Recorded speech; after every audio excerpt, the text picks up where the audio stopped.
Just two dudes having a conversation. You're my friend and I trust you. Hey there, Delilah, what's it like in New York City? I'm a million miles away, but girl, tonight you look so pretty, yes you do. Times Square don't shine as bright as you. I swear it's true. Oh, it's what you do to me. Oh, it's what you do to me. Oh, I can hardly sleep. Oh, I can hardly sleep. It's been about a week since I've had some sleep.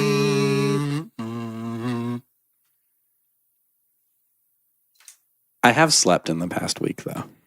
I have as well. I feel like those aren't the right lyrics. No, Oh, they are not. I tried my best. Welcome, all ye sinners, to this podcast. This is a podcast specifically for sinners. Yes. Like the worst of the worst. Which is really everyone. Right. But if you haven't killed somebody, just shut off the podcast because this isn't for you. This is for murderers only. We have a specific audience.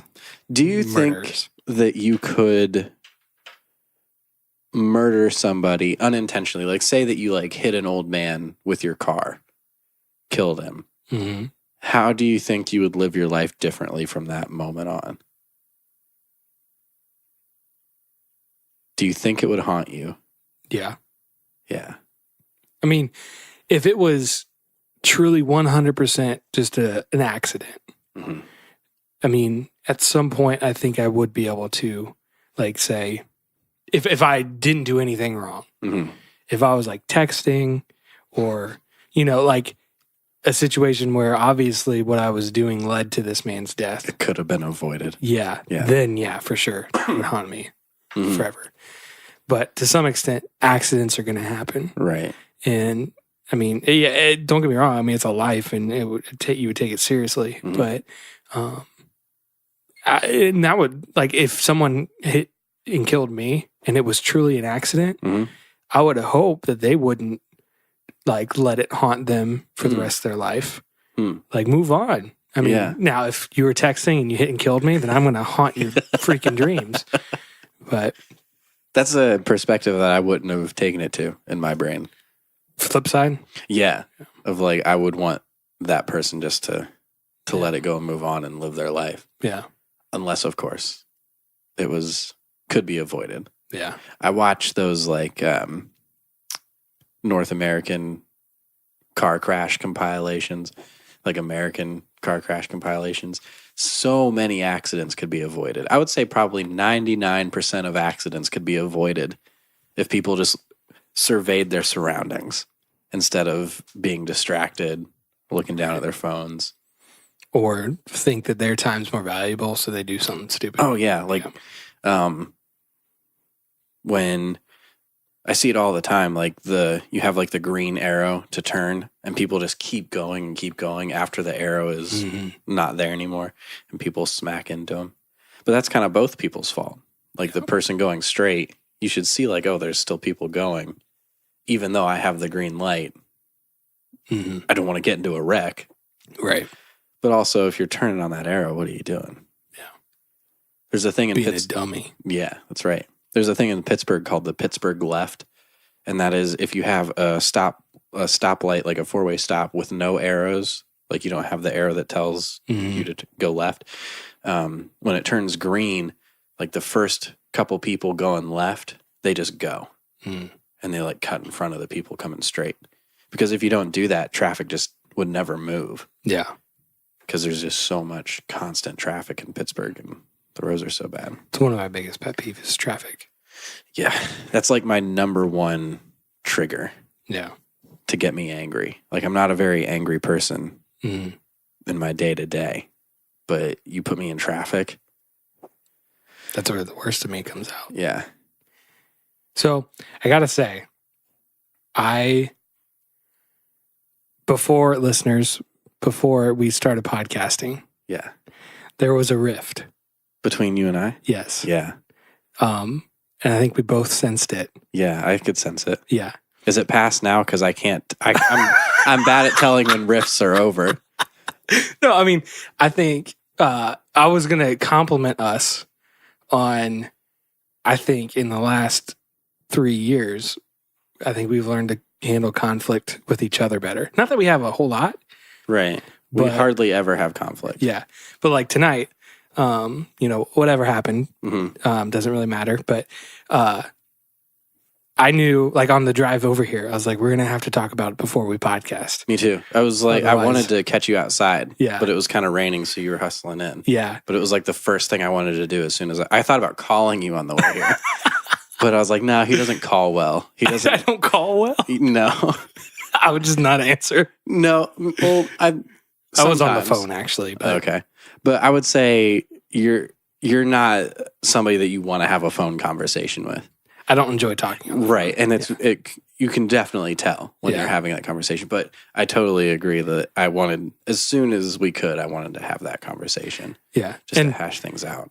and maybe it wasn't long enough because you just said that like you can't tell if we're That's a me thing, though. Yeah. That's because of how I was, like the household that I grew up in.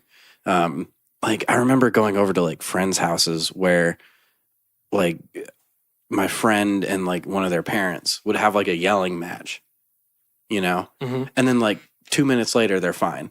Yeah. They're back to laughing. And that was not the way it was in my household. Like if there was like a rift between two people, it would last all day. Yeah. And it was just like walking on eggshells sort of thing. And what's funny is that's kind of how my background is as well. Mm. But I think that at least now at this point in our lives, since we're both aware of that, Mm. not that I'm great at handling conflict, Mhm. but knowing that before we started, we were just going to need to talk about it. Yeah. And it wasn't super long. It was just a real quick, like, hey, sorry if whatever. And I just said, yes, this is how I felt. Mhm. But I mean, it's past now. So Okay. yeah. But I wanted to commend ourselves for just handling it. Right. I think that we both value the friendship too much. hmm And I think we both find it very stupid just to let stuff just be. Yeah. I think we're both of the mentality of like, there's something wrong. Let's just talk about it and address it and get it out of the way hmm right now. And let's fix it and resolve it. Yeah. You know? I find it's probably isn't a good, I mean, I know it's not a good trait of mine, but you were talking about valuing the friendship. I think it's easy for me to see the friendships that I really value Mm. by what you just said, by if I am willing, if I care enough to address the conflict. Yeah. Because in the past, even before I kind of learned to better handle conflict, not that I'm great at it, but Mhm. In all of my relationships, I would just let it sit. Mhm. And it would just kind of like if things weren't said, then you just jump it to your own conclusions about what the other person, why they really did that, Yeah. as opposed to like, I'm not in your head. And so what Right. you said, or, not in this specific situation of what we just had, but like in any conflict, what the person just said, what I heard may not at all be what they were saying, hmm but it was just how I took it. And if I don't say, hey, this is how it made me feel, Mm. then, I mean, that's a disservice to both of us. Right. So, Right. but yeah, I do find it interesting. Like when you were saying that, I was like, I could look at like my friendship groups and kind of see which ones matter most to me by like if I'm really willing to sit down and Yeah. and scratch at a conflict, I guess. Yeah. Because those conversations are a lot of the times tough. Yeah. Like I was chomping at the bit to address it. Yeah. This conflict that we had, Yeah. because I just wanted it out of the way, and I don't like it when you're mad at me, or when anybody's mad at me. Right. But yeah, I have those friends too that are very quick to like within our friend group, we're very quick to call each other out on our stuff. And I really appreciate that. Like, hey, you're being an idiot, you know, or I think this is a poor life choice, which is really great, especially in this time of life, young, like early 20s, like you're getting into life, you're figuring stuff out. I think that that's a great time to have those sorts of friends that are like, hey, this might be a bad life choice that you're making right now. Yeah. Because you're approaching a ton of life choices at this point in life. Right. And really, I mean, this point in life is where you kind of start getting set in your ways. Like there's some studies that I can't quote them, but say like by the time someone's like 35, your beliefs are mostly set, and it's really hard to change someone's mind or beliefs on something after that. Right. And so, yeah, this time of just kind of figuring out life, to have people in your life that care enough about you to be like, hey, like you said, what you're doing is dumb. Yeah. Or sometimes you just don't see the big picture. Right. I know I do that a lot. Like there's a specific issue or whatever, or that I don't know, I'm rambling, but No, you're fine. I fail to see the big picture. And so my mindset is based off of my limited view. Right. Because also, I mean, being younger, I haven't experienced everything. Right. So, and I feel like in life you can look at a situation and get really laser focused on just a couple points of that situation, and you become fixated on that and you can't see the rest of it. yeah. A good real life example, not with a situation, but with a thing. Last summer, I went and I looked at a motorcycle. I was thinking about buying it, and I saw this motorcycle online and fell in love with it, and then got there in person and was still in love with it.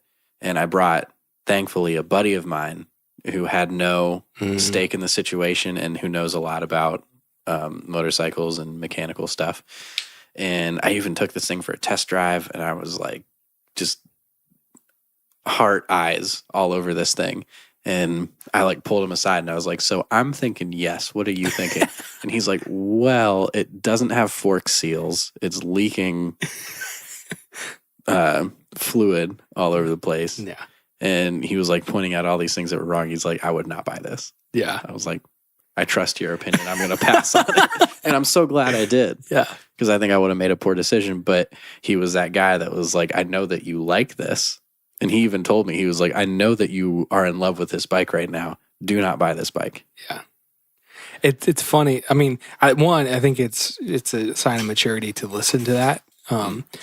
But recently, you know, just thinking about like kind of my strengths and weaknesses, in marriage specifically, which is kind of translated or transferable to what you're talking about. But I know one of the things I struggle with is I can be unrealistic sometimes in like situations, or like, you know, there's an opportunity, I will see the best outcome. And so like kind of my view on things is most of the time glass half full. My wife is more of a realist, and, you know, glass half empty, which kind of carries a negative connotation with it, but really it's not. She's not a negative person. She's very happy, but it's really helped me, one, become aware of like one thing I really love doing, which I know you hate that I do, is I love buying and selling guitars and also vehicles. Just things. Things, yeah. You've acquired things that I have like loved. Like you've bought like that blue hollow body guitar that you had. I loved that thing. Yeah. And then you sold it. Yeah. And I get so upset with you when you do that. Yeah. But like part of one, I kind of like I don't get super attached to stuff. Which is actually a really good thing. I think a really good quality to have. Yeah. I mean, don't get me wrong. There's plenty that I wish I still had. Like my first guitar. I wish I still had that. Yeah. I think I still have like some of my baseball gloves that I used a lot playing ball, which I want to keep for like my kids and stuff. But part of me, especially the vehicles and stuff that I get rid of and and go to the next thing so quick is because I will look at something and be like, oh, like that's going to be so great because this, and this is something that I can't do with this. Even though, like, you know, I have a car, like a really small car right now that I hate. Do you hate that thing? I do and I don't. I mean, it's like driving a go-kart, but like one thing I would love to do is my dad's got a pop-up camper and I would love to just take it and go camping. Yeah. But then it requires me also borrowing his Jeep because I can't pull anything with it. Yeah. Or pull anything with anything out. So anyway, so I'm like, man, I'm just going to like trade it for a truck. But with the, like, I mean, it's a 2007 car. It's the second motor and transmission in it. And so the car itself has 280,000 miles on it. And so, like, one, nobody's going to trade me for it. But anything that I could trade for is going to be a worse condition because I'm trying to trade for a truck, which they hold their value better. So in this situation where I'm looking at all the positive things that we can do, we can go camping, we can do this, this, and this. You know, Allie's like, well, but also remember, then we're going to be paying a lot more in gas. Maintenance is going to be more on a truck, you know, stuff like that. That I just blow right by. And what was the first reason that you bought that car in the first place? Save money on gas. Right. And to have something that Allie could drive. Yeah. Because your previous vehicle was a manual and she can't drive stick. Right. Which has been nice. Like whenever because like I'm probably not going to take that car to like further than Columbus. Right. And so if I want to go to Cincinnati or something to visit family and Allie can't go or whatever reason, we can just switch and I'll take her car. But so like in those situations, we complement each other very well. Yeah. And her, like now that I'm aware of it, it's made me, I think, a better person. Because I think anytime you're more self-aware of your weaknesses, you're a better person. Yeah. That's something, talking about just being very open and very communicative. I think I've said it before on the podcast, but I'll say it again. That's something that I really appreciate about Emily, my girlfriend who was on last episode. If you haven't listened to it, go back, check it out. It's pretty good.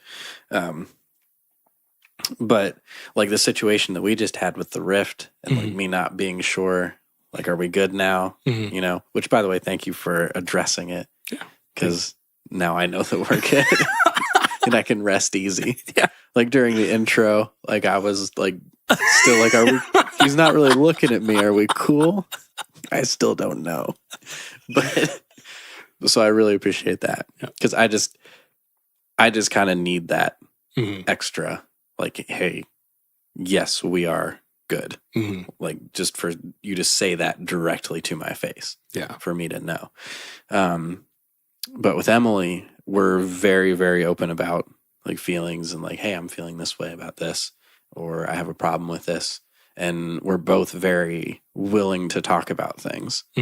Because I think she's said before to me of she's bad at picking up like, what are you really saying sort of thing, you know, and she finds that frustrating. And I do too, when you say something and mean something else. And neither one of us do that because we both find it frustrating and we both don't think that it's long run healthy for a relationship or a conversation to say one thing and mean another. And as we were talking about this, I was thinking, man, reality TV show friends must be the closest knit friends, like a friend group that you could, like Real Housewives of Atlanta or something. Oh, sorry. Not like the TV show. Yeah, Friends. I was thinking of the TV show. I was I don't follow this. like Housewives of Orange County or whatever, or Jersey Shore, whatever reality show. They're fighting constantly. They're always yelling at each other, but they're always stating what they're feeling. True. You know? True. Like, hey, I hate your stupid face because it's stupid. Yeah. Oh, yeah, well, I hate your butt. Yeah. And then, but, you know, that constant fighting must make for good friendships. Maybe. I don't know. Yeah. Do you feel like you could be on a reality show? Like with me, like if we had a reality show about this podcast and we had to fight with each other for the show. I wouldn't want to do it. I wouldn't either. Like, one, because as we kind of just stated earlier, that's not us. Right. Like, so we would be manufacturing something which in the long run, right.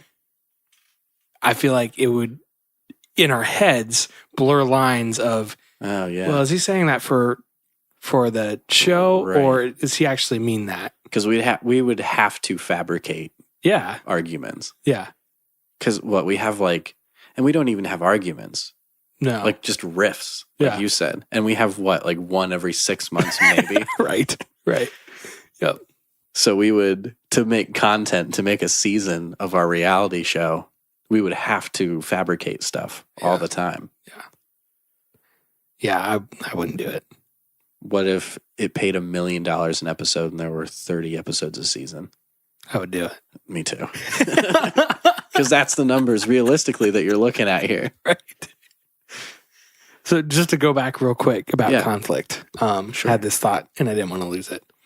I think one of the keys for me, and I don't do this every time, but I'm at least aware of it, is to remember that a temporary moment of uncomfortableness, of addressing straightforward at what you're feeling and why it upset me and whatnot. Trying to always remember that the temporary moment of that is better than the week of not talking about it. Totally. And living in the what can become resentment and just not goodness. Right. Yeah. Yeah. But again, not that I do that every time, but that and like remembering, when conflict comes up, especially like in a friendship, for instance, trying to remember if you're in, like, the intention is good and that I have to choose to believe that you want what's best for our friendship and I want what's best for our friendship. And so we're really working towards the same goal. The conflict is how we're getting there. Yeah. And remembering that the conflict's about that for the greater good. And so it's not necessarily personal in a sense. Like it's not something about you that I just hate. Right. It's not like your core being. Right. It's just how I disagree with how we're working together right now. Yeah. If that makes any sense at all, listeners. But I think it totally does. I think that's how I try to remember, like, even, especially in like work settings, it's a lot easier to do that because like at work, you're literally working towards the same goal if you're working with somebody. And so anything that comes up, I mean, sometimes you, in the midst of that, you realize that something in this person's personality rubs me the wrong way. And becoming aware of that, knowing that I'm mad at something of who they are that I really don't have a right to be mad about. We can address it. And I think you should, like, hey, we're probably not going to be super close friends here. Right. But when you do this is how it makes me feel. So I just want to let you know if I react a certain way, it's just because of I don't understand how you think that way. Right. Or something like that. I imagine I'm on a rabbit hole. Sorry. No, that's totally fine. Because I think about when you're talking about that, I think about sports teams, and like specifically, I think my mind goes to basketball, where you have players that are individuals. Like a player like LeBron James is his own thing, but he happens to be on a team because he needs the team. He can't play one versus another team. But basketball players are so individualistic, like LeBron James, Kobe Bryant. And I feel like in basketball in particular, that goes to a lot of players' heads of, I am this big, huge thing and people love me and it's about me. And it's just very egotistical. I feel like it's easy for players to be egotistical, but they still have to work on a team with other players who are also thinking in that same sort of egotistical, like, this is my show sort of mindset. There's got to be like people that full time travel with the team, like therapists that like team building people, right? That like, we're going to go out to the forest and do trust falls today. Yeah. Sort of thing, but not that, obviously. But I don't know. I mean, and there's something to, like in that specific analogy, they kind of say winning cures everything because a professional athlete, their goal is they want to win. Right. And so when everybody's winning, they're all best friends. Right. It's when you start losing that we're losing because of you. Right. I'm the best player on this team. Right. So obviously it can't be my fault. I'm LeBron James. It can't be on me. Yeah. But I think also that I've been listening again to like motivational stuff, motivational speeches, which is, if you've been listening to this podcast for any length of time, is pretty much a large reason as to why I quit my job like 6 months ago, however long that was, 7 months ago, maybe 8 months ago. Jeez, it's been a long time since I quit my job. But now I have a new job, just to let everybody know. I am working. Yep. But like, I had been thinking about quitting my job for a long time, back when I was working in a factory, third shift. And like, I had been really just feeling stuck and really wanting to quit. And then I started listening to motivational speeches, accompanied with like sweeping orchestral music, very intense sort of stuff. And just one day, after listening to those for like a long time, I was like, this is the day. And then I went home and I wrote out my 2 weeks and turned it in. Is that Allie? Is she okay? I think she's watching a TV show, and it's really funny because she'll watch TV shows and like laugh out loud. Oh, my mom will do the same thing. Yeah, I love it, but yeah, my mom, to get on like a sidetrack, my dad like lays down if he's watching TV because he has a really bad back. So he prefers to lay down in bed and watch TV because it's just better on his back than sitting on or laying on the couch. Mm-hmm. But my mom likes to be on the couch. So they'll be watching the same TV show in 2 different rooms. And my mom will just be busting out laughing out loud in the living room. My dad will be in the room not laughing at all. Or sometimes chuckling. That's kind of incredibly cute. Like they watching together. But from separate rooms. Yeah. But sorry. Listening to these motivational things, I have been listening to a couple on discipline and extreme ownership, like over your life. So I want to start working out more often. I want to eat healthier, and I want to start going to bed earlier and getting up earlier. Those are like my 3 goals that I have in life right now: to get in better shape, to eat healthier, and to earlier to bed, earlier to rise sort of thing. Because right now, on average, I'm waking up at like 8:30, 9 o'clock, and I'm finding that that's kind of late in the day to get started, even though my commute to work is 10 steps.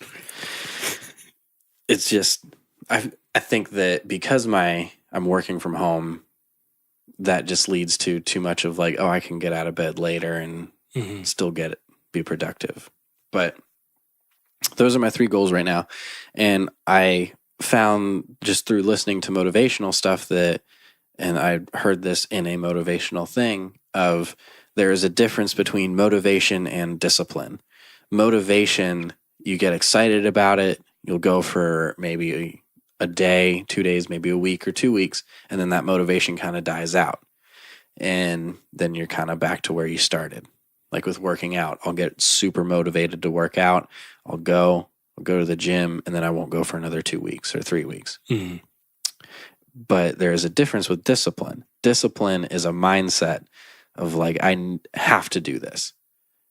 There is not an option to not do this. I'm not motivated. I don't want to be doing this. This sucks, but I have to do this. Because if I don't do this, I die. Mm-hmm. That sort of mindset of, it's like a shark. a shark can't swim backwards or it dies for some reason. I don't know. I think like the heart, like I guess it has to keep going forward. A shark cannot swim backwards. This is what it is. A shark can't swim backwards like physically. It is not capable of doing that. But a shark also has to keep swimming all the time, because if it stops swimming, then it dies. Like its heart just stops or whatever. It has to be in constant motion. So you have to have that shark, or I am striving right now to have that shark sort of mentality of like, I can't stagnate.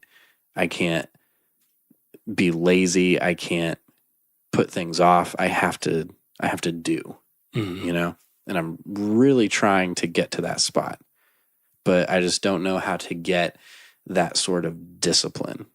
Yeah. Because I think I'm too easy on myself in life of like, oh, I worked out yesterday and it was a really good workout, so I don't think I'll go today. I'll just, you know, I'll take today kind of easy.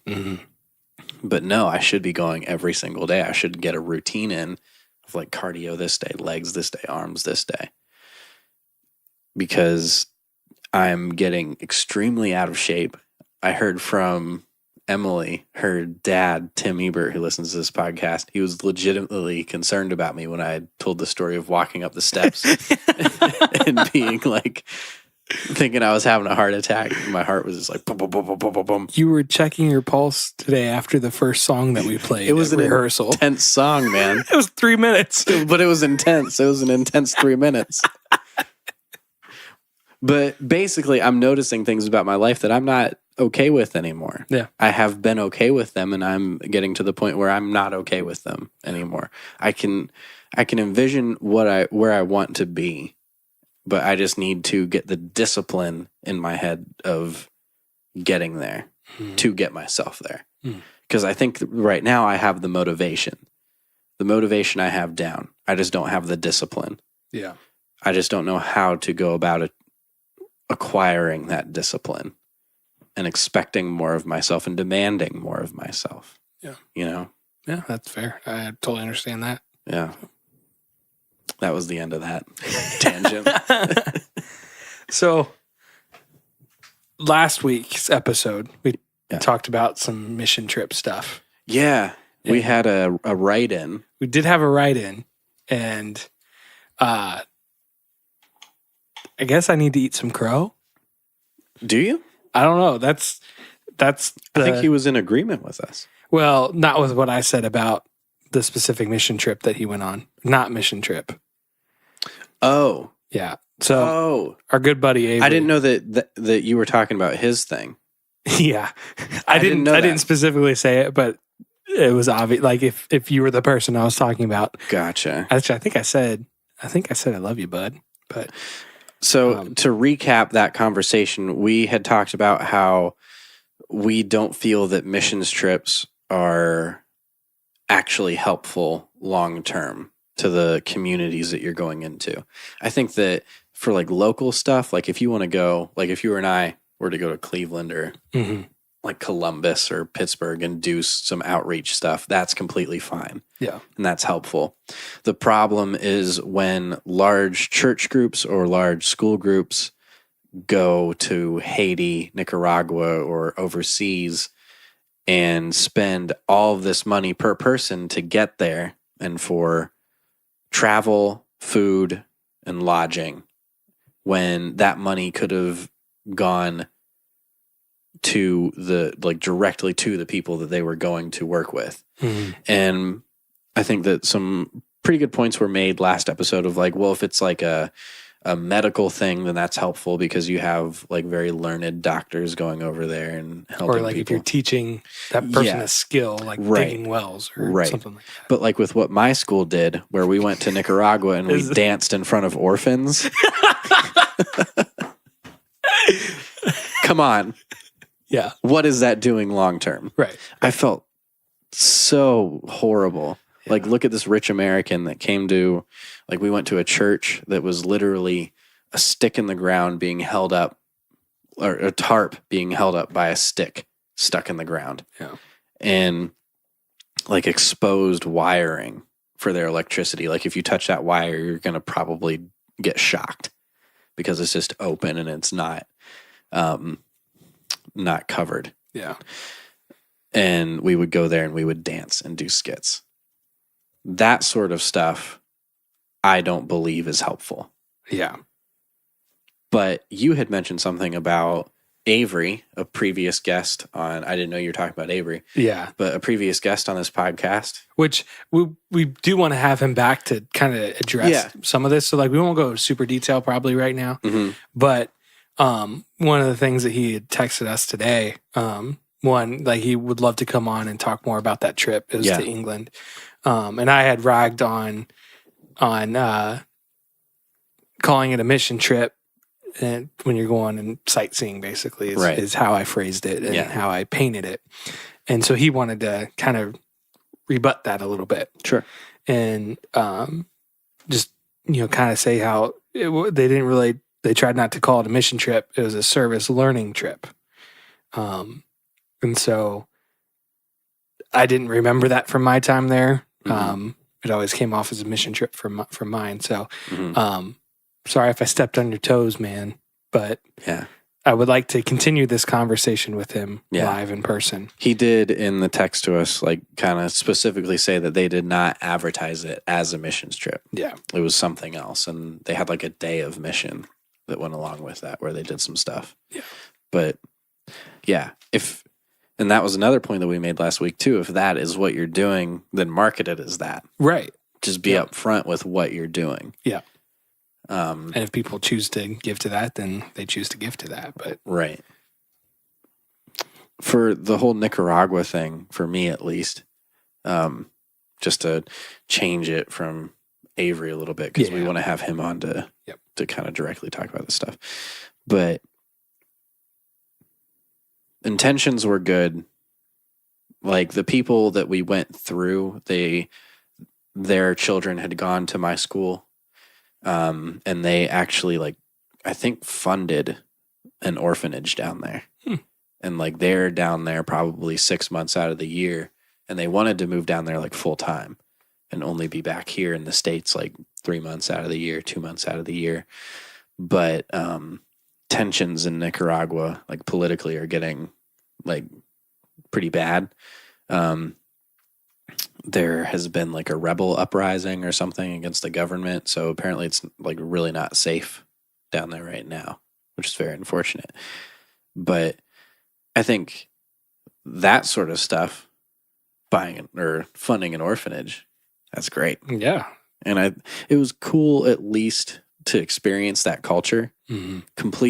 Completely different culture than in America. Mm-hmm. And it was really cool to see all that. I'm really grateful to have gotten to go there, but I would have changed what we were doing. Yeah.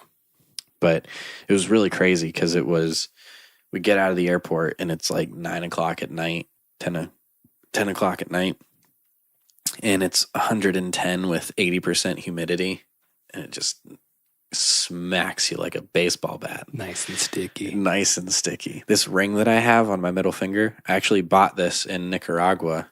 And when I bought it, I can't get it off of my middle finger right now. I was going to say, does that come off anymore? It does, but I was just drumming. So my hands like swell up a little bit when I drum. But when I bought it, I put it on my ring finger and it was like tight on my ring finger. Then when I got home, it's like started to fall off my ring finger all the time because my fingers just swelled up to sausages while I was down there. Right. Because it was so hot and muggy. But like we're on our way to where we're staying. We're on a bus and like the smells and stuff of the city, because we're driving through the capital of Nicaragua, really super cool. And we didn't do this because it's not sanitary for us, not being used to, like our metabolism's not being used to it. But basically people with like houses just on the road will set up a table and a grill and some chairs and cook a whole bunch of chicken. And then people can just come and buy a plate of chicken. It'd be like you setting up a grill out in front of the road with some tables. Like, hey, it's $10 a plate or whatever. $8 a plate for some chicken. You couldn't do that here. Right.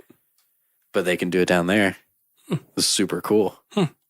And really beautiful. Yeah. Probably, actually, a friend of mine and we have this thing that whoever makes $1 million first pays for a return trip down there.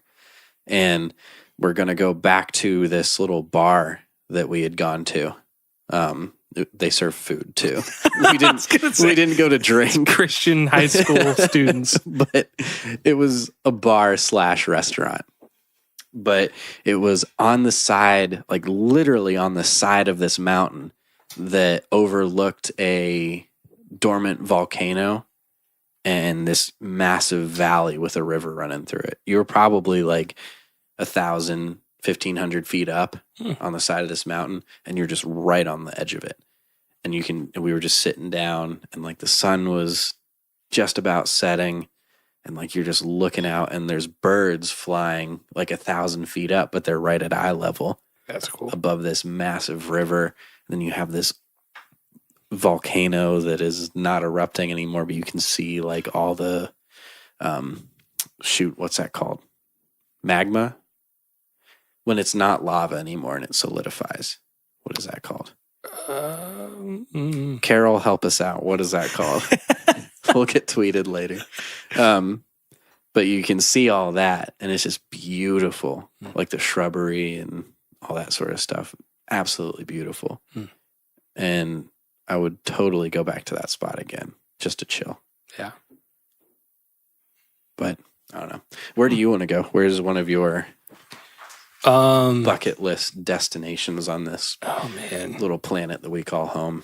I mean, I would like to go up through Canada, like the Badlands. Oh yeah, that'd be sick. In that area, down. I guess that's really kind of. Does the Badlands go up into Canada? Yeah. Okay. Yeah. So I think so. So that area, Banff. Could be wrong. Is that Banff? Banff National Forest. I think that's in Canada. Never heard of that. I think it's in the same area, all at the same area. Mm-hmm. But I would love to do that. Probably I just absolutely would love to go to. Mm-hmm. I would like to go to Germany. My brother-in-law is German, and so his family's still over there. And they always say, if we come over, we have a place to stay. So I might just pop in one day. Hey, right. Guten Morgen. Right. But I would love to just tour. Like, I would love to see buildings and landmarks that are older than what we can see here. Right. Because we don't really have that long of a history. Yeah. And so just to see some of these sites, I'm a World War history nerd, so I would love to just kind of see some of those spots. Yeah. Be crazy to see Normandy. Yeah, and I think it'd be really cool to see it from the perspective of the German people. Yeah. Because that's how you would, because it's all their places. Which, right. I mean, I know that they aren't like they believe what Hitler did was awful. Right. But just to see, we only hear it from our perspective. And my brother-in-law, I know I've had some interesting conversations with him about things that I thought were exactly this way. He's like, well, really, this is what happened to us. And just how history is told from either side. Yeah. And I'm sure there's biases on both sides. Oh yeah, I think really with specifically with World War II stuff, it was just so patriotic that, and we were up against such an evil force that we could do no wrong, and we were perfect. Right. Yeah, I feel like that is the mentality of World War II. Yeah, which I'm sure if you talk to veterans, maybe that might not be the case. Yeah, or if you talk to a civilian family from the other side. Obviously, that might not be the case either. Yeah. So, yeah, I mean, I would like to go over there. New Zealand would be cool. Yeah. I don't have a strong urge to go to Paris or Me neither. Kind of the stereotypical places. I mean, I would go if I had the option, but yeah. Iceland, I would really like to go to Iceland, actually. Oh, yeah. Which they actually fly direct from Cleveland now. I saw a ticket to Iceland for $52. I know. An airline ticket. I really want to go. I've had friends who just go for the weekend. because like it's so cheap. We should go. Yeah, Renew my passport. there you go. Let's do it. Weekend trip. Let's do it, Bro trip. bro. Down. Bro down in Iceland. I would like. I know it's bad for me, but I follow a lot of photographers that I like their work on Instagram, and one in particular named Peter McKinnon does absolutely amazing work. He lives in Canada, out towards like Banff, and so it's nothing for him to go out and take just amazing shots one day of like just scenery. Yeah.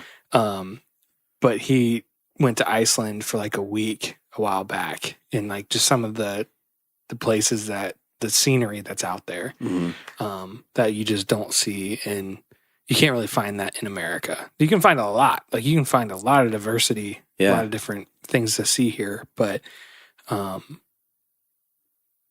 there's just some that you can't. And like what he posts from like Iceland and places like that would be just really cool. I'm in agreement with all those places. Yeah. And also with like avoiding like the Paris sort of stuff. We should really get my brother-in-law's brother on this podcast, Jerome Beers. He walked across America. I think it was 2 years ago, but it took him like 2 years to do it. Holy cow. Because I was in Pittsburgh at the time, and he started in like Washington, D.C. or something, or maybe he might have started in Harrisburg or Hanover, Pennsylvania, because that's sort of close to Washington, D.C. And that's where they live. So he started there. He had been walking a month and was coming through Pittsburgh and contacted me and was like, hey, do you think that like you could come pick me up somewhere and I could just crash at your place for a night? And I was like, totally, definitely. But the thing was, wherever I picked him up, that's where I had to drop him off. That way he wasn't traveling in a vehicle any farther than what he had walked. Yeah. And that was his whole thing. He had been walking a month by the time he got to me, and he had a tent and had brought, I don't know if he brought money for food or not. I think he did. But he had not had to purchase food, and he had not had to use his tent yet, because just every single day he had encountered somebody and told him what he was doing, and told them what he was doing. They were like, you can stay at our place. And then he said most of those places, they would give him more food than what he could carry. Wow. So he had not had to get food other than what was given to him, and he not had to use his tent yet. We should definitely have him on the podcast. He is such he's intelligent person and an amazing talker. Yeah. It would be our best episode for sure. Yeah. I'm telling you. This dude's amazing. I love him so much. He's a more intelligent me. He looks like me a little bit, and we have the same personality. I'm a little bit more crazy, and he's a little bit more mellow. But we're told that we're very much alike. But yeah, and he walked across America, and he said that towards like the western part where it's like more open and you encounter less people, he did have to use his tent and stuff. But it was really cool talking with him a month in, and then I talked to him, I think the last time I saw him was a few months ago, and talking to him then just about it, and like we're both totally different people, and it was really cool. But really tragic, he had been journaling the whole time. Like he had pages and pages and books of like each day what he encountered and his thoughts and stuff. And he got to California, got to the ocean, and had his backpack and set his backpack down on the beach and just walked into the water for a little bit and came back, and his backpack was gone. Somebody had stolen it, and all his journals were gone. You would hope that someone who stole that and then realized what it was would be like, crap. Yeah. You know. Right. Wow. I'm really, because he was planning on like making that into a book. Yeah. Those journals. I really hope that they find their way into the right person's hands and it gets made into a book, or that'd be really cool. Contact Jerome somehow so we can get him back. But his whole perspective was like, yeah, he was really bummed about it. But he was like, you know what? If that dude that stole it read those journals and through reading those journals had like what's the word he used? I can't remember what he said. But if that person came to Jesus through reading those journals, because he's a super strong Christian, and obviously that was like a massive part of it's a massive part of him, and it was in those journals. Like it was just embedded in those journals, his faith. And he said if that person that stole it had a faith conversion because of that, then that's worth it to me. Wow. So props to him for having that sort of mentality. No kidding. But I think he'd be a great dude to have on the podcast. And what he wants to do, I don't know if he's still planning on it or not, but I think he wants to walk all of India, which is a massive continent. And he wants to start at the bottom and walk to the top. Wait. Or country. Okay. Okay. Sorry. Yeah, that's fine. Yeah. I'm sure if you, yeah. But wow. Yeah. And that I think that would be a longer journey than America. But definitely more dangerous. Yeah, for sure. But he wants to stop at like some temples and like Buddhist temples and stuff and talk to monks and whatnot. Yeah. Call him up. I will call him up. We'll figure out the Skype thing. Yeah. Also, my sister's coming to town next week. We should have her on the podcast. Let's do it. That would literally make her day. Probably make her year. Yeah? Yeah. Maybe not her year because who knows, they might have another kid. So. But no, I'll say it. It'll make her year. But she's probably one of our most loyal listeners. Is my sister. Shout out to Megan. Shout out to Megan. She specifically told me she loves it when she gets a shout out. So we'll have her on the podcast and we'll talk to her. And she can she knows more about Jerome's story than I do. So she can maybe give some insight on We don't want to tell too much. Right. We don't want to spoil it. Yeah. But man, we should get him on, dude. Yeah. That would be a tremendous podcast. Yeah. Whose turn? I think you, Kazoo. Yeah, you and Emily Emily Kazoo. So it's my turn to Kazoo. I hope people actually enjoy this. I've heard good stuff about this. Okay. They like this part. This part. Yeah. The slow jam. The outro. With kazoos. Which, by the way, is outro a funny word to you? Outro? Yeah. No. So at my current job, I type announcements. Yeah. And then we record them on video. So it's like kind of a teleprompter almost on my computer. Yeah. And so I have like headings for each announcement. I have an intro. At the end, there's an outro. And like everyone that comes in for the first time is like, what is an outro? They don't know what it is? I'm like, do you know what an intro is? You go out. So is it a funny word to you though? No. It's like, I think because I see it and have been seeing it like for so many years now, being like a music person. That's true. Maybe it's more so like working in a recording studio. Like that's pretty standard vocabulary. And doing what I do now with the audiobooks. Yeah.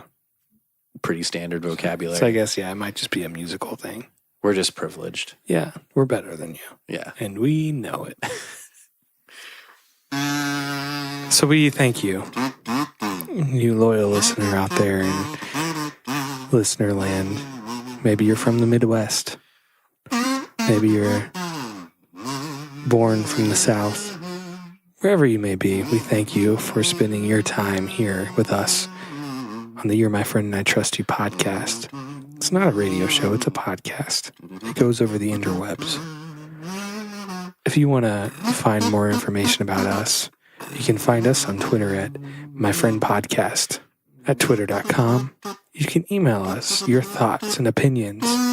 We may care, we may not. That's at itrustyoupodcast@gmail.com. Check us out wherever you might find tasty, soothing podcast voices. You can find that on iTunes. It's probably the easiest route if you have an iPhone. You can find us on Spotify and YouTube. Whatever the heck that YouTube or the podcast app that Carol uses. You can find us at Backward Radio. 5K. Oh, yeah. We also have this little thing going, but not for much longer. It's It's a 5K that I can't remember the official name of because Donnie made it so long. You're my friend and I trust you. 5K for compassion. Or just look in the description of this episode. You'll find a link to it. That's at GoFundMe. You can give us a few shekels.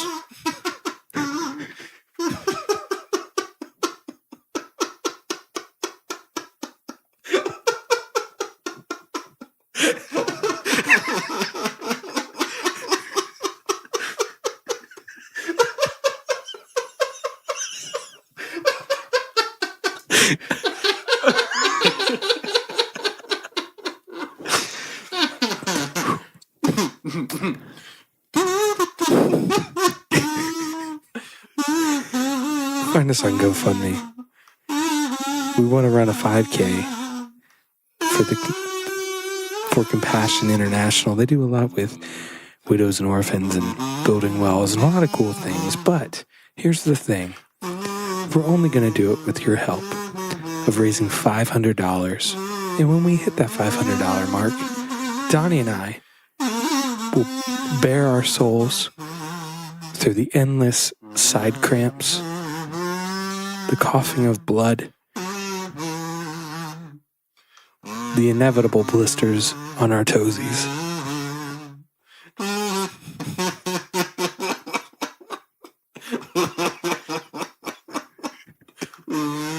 We will run this 5K, but we've done this for about a year, something like that, a long time, 6 months, and we have like $70. So we need to put an end date. So that's June 1st. June 1st. At that point, we're going to close it. We'll take whatever money and donate it. We're going to donate that money. But we're only going to run if we get $500. So check that out. This outro has been too long already. You can find me at Twitter at @TheJordanBenter. You can find Donnie on Twitter at Don Moretti. And remember to like, share, subscribe, give us a rating. And always remember that this is all about friendship here on the You're My Friend and I Trust You podcast.